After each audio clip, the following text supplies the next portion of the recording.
شروع کرتے ہیں پہلے مرثیے کی تاریخ، فن اور حیت کے بارے میں۔ مرثیہ اردو کی مقبول صنف ہے۔ مرثیہ اردو کی مقبول صنف ہے، ٹھیک اسی طرح جس طرح غزل بہت ہی مقبول صنف ہے اردو کی۔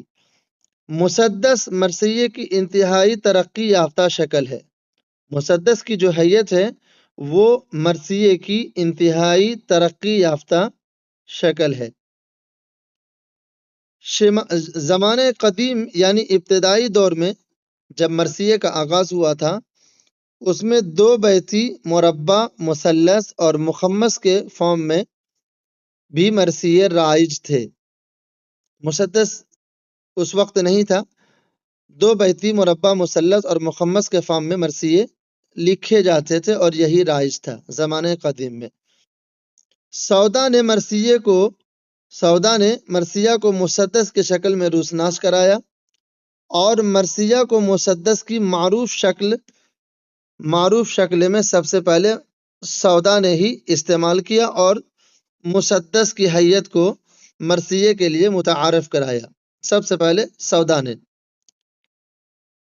میر تقی میر، سکندر پنجابی، احمد اور حیدر دکنی نے کچھ مرثیے مسدس میں ہی لکھے تھے۔ سودا سے قبل بھی مسدس کے فارم میں مرثیے لکھے جاتے تھے۔ سودا سے قبل بھی مسدس کے فارم میں مرثیے لکھے جاتے تھے۔ اس سے پتہ چلتا ہے کہ سودا مسدس حیت کے بانی نہیں ہے مرثیہ کے لیے، کیونکہ سودا سے قبل بھی مسدس کی حیت جو ہے مسدس کی فارم میں مرثیے لکھے جاتے تھے۔ اختلافی بات بہت سارے ہیں۔